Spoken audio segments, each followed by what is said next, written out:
Today was one of those days where I looked around and remembered how far we've already come. Cardano's already put in a lot of the hard grinding work to become a fully fledged Gen 3 blockchain. The next cycle will probably be a lot more about the fun things. Ready? Let's go.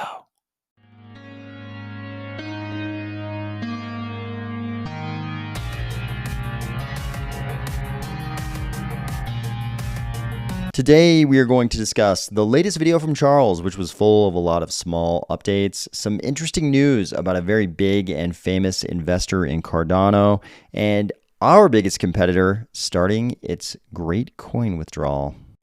If you can't tell if almost Charles here is actually marching, if he's about to begin running, or if he's just changing direction slightly because something's in his path, or if you're finding value in these videos each weekday, please consider delegating to the Army of Spies stake pool, ticker AOS. I'm not going to lie, guys. This is probably what you would call a slow news day. But we do have a bunch of updates in this latest video dropped by Charles today. So he mentioned that the Marlow launch is upcoming and they've successfully tested Marlow on mainnet. That's good news. I'm looking forward to Marlow. I think Marlow could be something very special just because it's like it's so interesting that it's such a no-code solution. I mean, people talk about low-code solutions, and they sort of like make that line between low code and no code kind of hazy, but I mean, you're literally just moving blocks around here. This is like as simple a way to construct a smart contract as you could possibly imagine. At least when I used those early versions of it years ago. We'll see what the final product looks like, hopefully soon. He said that Atala Prism is also maturing. I'm also very curious to see what Atala Prism ends up looking like because I know they've got some Prism pioneers that are already in the process of building things on top of Atala Prism. And we've talked a lot in this ecosystem about digital identity. I'm really excited. I know some of you prefer to call it decentralized identity, but I'm very excited to see what this looks like. Lace is going to become a feature-rich experience very quickly, according to Charles, with releases every 3 to 6 weeks. So he said the updates will just come. We won't have to do anything. It's a Chrome extension. So the update just kind of comes and all of a sudden we've got new functionality, things like new browser compatibility. So if you love to use Safari or Brave, he mentioned those browsers specifically. He said the dApp store will probably be coming. Multi-delegation will probably be coming. We'll be getting things like multi-sig. So I like this 3 to 6 week routine of just kind of giving us releases, because if you're using Lace every month or month and a half, you're basically going to have something new in Lace until they've got this really feature rich wallet sort of chock full of different utility for people in the Cardano ecosystem. So it's gonna be really interesting to see what Lace looks like in, say, a year. He didn't mention a voting center inside Lace, but I have this strange feeling that voting through Lace is going to be a pretty common thing. I mean, if people are going to be voting and they're not voting through Lace, how are they voting? So we'll see what that looks like. There's another team working in parallel to the Lace team that's focused on optimizing Cardano infrastructure and also on going multi-chain. So we can imagine that the Lace wallet pretty soon will be running on rails that have been optimized, hopefully for the higher volumes we're going to be seeing in the next bull cycle. And that also will have reached that era when it's much easier to use your Cardano wallet to do things in the EVM world and elsewhere. He said that node 8.00, and I know that number won't make sense to a lot of people, they're kind of switching the numbering system. The numbering system we're on right now, I think the latest node is 1.3.7 or something like that, but they're actually switching to a different numbering system. So the next node will be, I believe he called it a protocol numbering system. It'll be node 8.00. That'll be the next node, and it will include things like Voltaire functionality. He said Lace will probably be the first mover on Mithril, but once Lace bears the burden of that first integration, that'll make it easier for subsequent wallets then to integrate Mithril. He said that we should all be remembering that Mithril is sort of a dual functionality thing.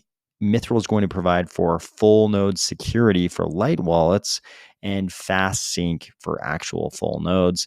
And I think for most users who aren't running full nodes, the very cool thing about Mithril will be that your light wallet, I mean, the great thing about light wallets is that they've always been very convenient because they don't have to download the entire blockchain. They don't have to keep a copy of the blockchain. But the bad thing is they don't have their own copy of the blockchain. So you're relying on some server somewhere to tell you what the blockchain looks like. With Mithril, light wallets will still have all the practicality and convenience, but they'll also have the security of a full node wallet as if they have their own copy of the blockchain for the reasons that we've talked about before when we've talked about Mithril. So, Mithril may, and that's a may, not a will, but he said Mithril may be integration ready in the summertime.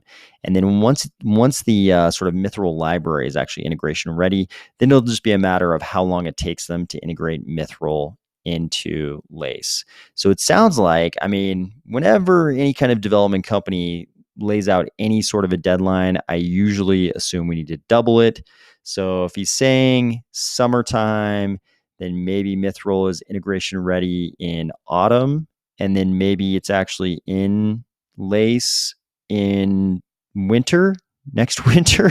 So I think that's actually not a terrible timeline. I think I'm okay with that. Hearing Charles talk about all these little sort of smaller, development initiatives that IOG is working on right now, it really struck me how we're entering a very different era in the history of Cardano. Before, we were always waiting to get to the next thing. We were waiting, waiting for Plutus. We're waiting for Alonzo. We're waiting for Shelley. We're always waiting for something. But the only big thing we've really got left right now is Voltaire. It's governance. Governance is a really big last piece we've got to put in there. We've also got Basho, which is scaling. But I mean, I think Basho just goes on forever. I don't think there's, you could argue that all of them kind of go on forever. We'll probably always be tweaking governance, trying to improve governance. But I mean, there's a pretty big binary difference. We're going to go from 0 to 1 as far as like not having self-governance right now to having self-governance. Voltaire, there's going to be a certain point when Voltaire will arrive. Basho is going to be going on forever.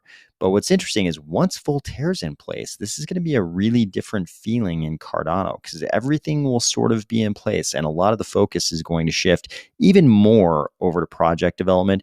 I mean, right now you can feel the difference. If you were around 2 years ago, you remember it was much more about sort of the core development going on in Cardano and much less about the projects. Now we spend a lot more time already thinking about projects, but I think once Voltaire's in place, I mean, there's going to be some Basho stuff going on in the background, and I'm sure they'll be doing other cool stuff like input endorsers, which is going to give us that crazy, seemingly infinite throughput.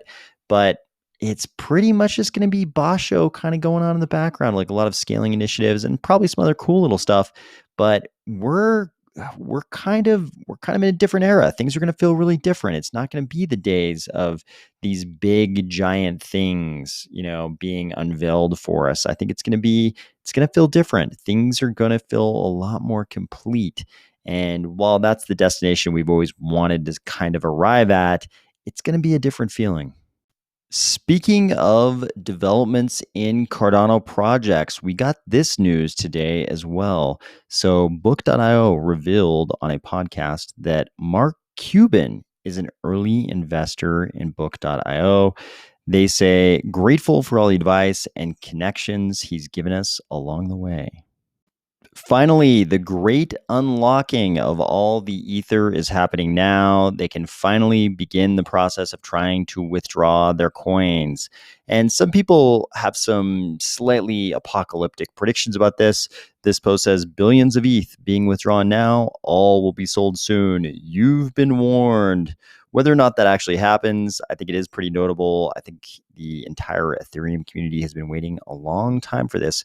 Whether or not it's a good thing, a bad thing, or just kind of a neutral development for Ethereum, I guess we'll probably find out today, the day that you watch this video. Otherwise, I hope you're having a great week, and I'll talk to you tomorrow.